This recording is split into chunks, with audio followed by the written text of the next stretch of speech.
What's the worst example you have of like being up on a bandstand and nobody knew what was going on and they're all looking back at you like, did it all just fall down the stairs there, or were you able to fake it? We started this Hendrix tour. I do these tours, the experience. I wish my listeners could have just seen the look on your face. You had like this 600-yard stare and you just went,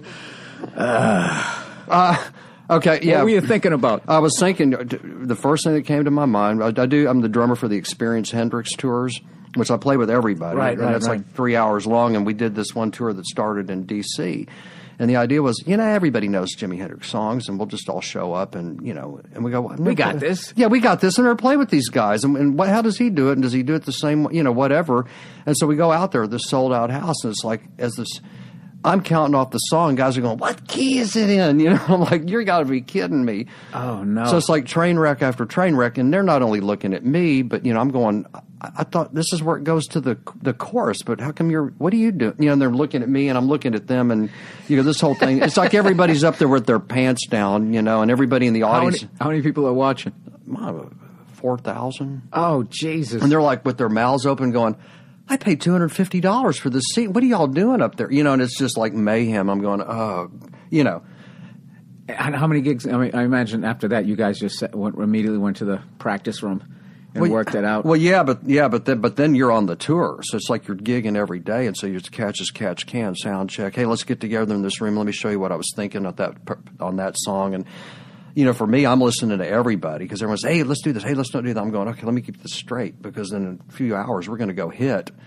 And how long did it take for you guys to whip that into shape? I don't know, 8 or 9 years. No. It's a work in progress. But I mean, to the point that people in the crowd, novices weren't noticing the look of panic and looking around and being in the wrong key. It took us a few shows. But, that's the thing. It becomes personal. You do your work and you do something. I don't know if that, somebody goes, that's funny. And you go, heck, it could have been funnier. It could be better. But the thing about me is I'm up there by myself. So even if I'm falling off the rails, whatever direction I decide to go into, to try and right the ship, it's 100% of the performers up there are going in that direction. So at least it looks good because it's just me. So whatever decision I make, it's not like I'm looking at the bass player and he goes left and I go right and the whole thing falls down. Like I've always been amazed. But let me get back to, because you already brought up Stevie. I know there's listeners going like they want to hear those stories. So anyway, 2 years in, you get you're getting a paycheck and all that. You're working a gig. Yeah. You're about 21, 22 at that point. 20 years old. So here's what, 20, almost 21. My roommate says, you got to come out and see our band. I said, yeah, but I've been working all the time. So it was a Tuesday night and I went out to go see him. And this is interesting because when I walked up to a place called Soap Creek Saloon, it was a big old frame house. It had been gutted and it was just a club out in the country. And I walk up, I hear the band. I'm like, yeah, band sounds great. And I heard this guitar tone that wasn't any louder than the rest of the band through the wall, but I could hear it like it was like right there in my ear. I'm like, what is that? Yeah. And I walk through the door and I turn, and my eyes went right to Stevie. I went, that guy's fascinating. And I've seen a lot of people, but I went, there's something about this guy. I go out the next week and to go see him again because I'm really digging the band, and their drummer's late. And my roommate turns to the guy and says, why don't we get my roommate up here? He goes, a really good drummer. They go, no, let's wait for Rodney. No. So some more, a little more time goes by, the place is packed, and they go, all right, get him up here. So I get up there and I play like 4 songs with them, and I look over and Stevie's kind of looking over his shoulder, kind of giving me the wink, And the very next day, nice. He comes over to the apartment. He walks in on me, and I'm playing along to the Donny Hathaway live record. Everything is Everything, Willie Weeks and Freddie White. And I'm like, and all of a sudden I look up and he's like standing like 4 inches from me. And it startled me. He went, no, man, go ahead on, man. He goes, what, Donny Hathaway, huh? I go, yeah. He goes, that's one of my favorite records. So we started chatting, and I told him, I said, man, I'd love to work with you. I said, I think we could do some great stuff. What was it like that first time when you played those 4 songs? I know you're taking in the whole band. I know it's just like, all right, the next drummer's going to show up. I don't know how that works, if he's going to be upset that you're on his drums or whatever, but where you still had that feeling as Stevie's playing? I mean, I didn't know. Oh, yeah. What was the context of the band? Was there a singer? Was Stevie singing, or was he just considered like a sideman guitar player? He was a sideman, kind of featured soloist, and he sang a song. There was 2 guitar players. There was a bass player, drummer, singer, solo singer, and a sax player. My roommate, Joseph Blett. Okay. And where was Stevie's playing at that point? Was very R&B like. You know, he'd come from Dallas, and his brother Jimmy had really, when he heard Jimmy play guitar, thought, maybe I ought to do that. Right. So he was, it was like Freddie King and Eddie Taylor and Jimmy Reed and Slim Harpo and a bunch of B.B. King, Freddie King. Was his playing at the level at that point already where you're like, this guy's going to be one of the greats of all time? Well, you know what? He was just fabulous anyway. You know what I mean? But he wasn't as out front and grandiose is really the wrong word. He could do anything he wanted to do, but what he did, he could play one note, and you went, that's the coolest note I've ever heard. And he's just going, boom, boom, boom, you know, and just had it. I heard recordings of him when he was like 12 years old. He was like, he sounded like Eric Clapton, because he was like, you know, he was playing Eric Clapton licks. I go, that sounds like Eric Clapton. I go, Stevie's 12, you know, so it's like, so he could just. So you know what? Play. I hated that. It's like, you just pick anything up and sound fabulous, you know, go. No, God. So so then he's standing there and like, so at that point, I mean, it's weird because he's just a guy named Stevie to you. Stevie Vaughan. Stevie Vaughan at that point. Oh, okay. And this is probably like, what are we talking at this point? Mid-70s, late 70s? This is like early 1977. 77. So he's still wearing like that sort of that big Scully cap. He didn't have. And wearing bowling shirts and, you know, Brogan shoes and, you know, pleated pants and stuff. So at that point when he says, you know, that's one of his favorite records. So where did it go from there? Well, he left. To fast forward, a woman, Luann Barton, who's a singer in Texas, pulled him out of the Cobras to start a band called Triple Threat Review that lasted like 5 or 6 months, and then it blew apart and it turned into Double Trouble, and that's when I came in. He asked me, "Hey, you want to play in our band?" So in a fast evolution, you know, it eventually ended up, it was Stevie and myself and Tommy Shannon. I mean, there's stories of all this, but you know, but that became the trio that, you know.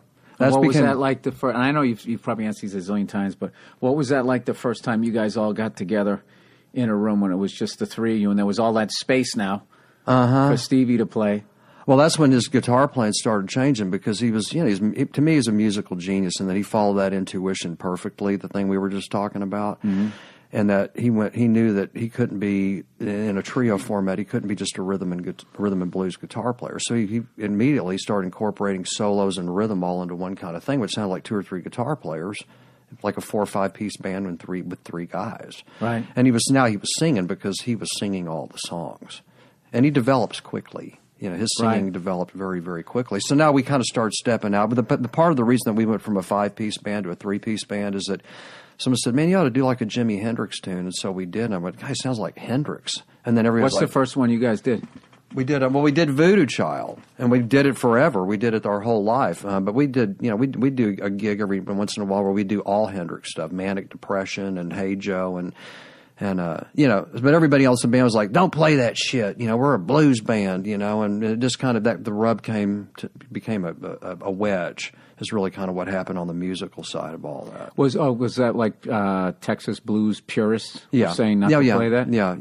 Yeah. We don't do that shit around here. You know, we play blues, play it appropriately, and there's a lot of great a great upholding of tradition in Texas till lots of different things, but. You know, we were the ones that were like, we were in a way kind of a little bit outcast, because like if we're doing this wild shit, we're playing too loud, playing Jimi Hendrix songs. We started doing Superstition, you know, by Stevie Wonder, because we discovered we were big fans of all these people. And people are yeah, no, it's blues and I'm that must have been exciting for you, because just sitting in with the blues band after a while as a drummer, I mean, that can get monotonous as trying to play it like how many different ways can you play a shuffle? And I'm sure you could say 1,000, but I'm just saying, just sitting in with whenever I've ever, I mean, it's ridiculous that I'm even trying to relate to you on this level, but anytime I've sat in when people start playing blues, that boom, boom, boom, dum, boom, dum, and you're just sitting back there, it's like, I want to kill myself after 1.5 songs. You might need to examine that more deeply.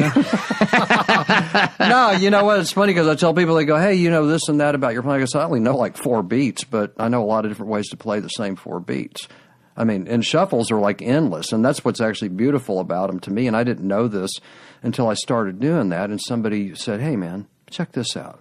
I mean, right on the spot, right? You know, metaphorically, you know, and they went, "No, you're going ka-kung, ka-kung, ka-kung, but it's really ba-dum, ba-da, ba-dum, ba-da, ba-dum, ba-da, or it's like ga, ga, ga, ga, ga, ga, ga, ga, ga. Oh, wow, it's like endless variety. It's like, how do you make a stew? It's like, nah, it's meat and potatoes and carrots. So, yeah, but what about all the other shit in between that makes something really great, or something like just fucking meat and potatoes and carrots? Right. You know, and that's kind of that simple, really, or that complex, or...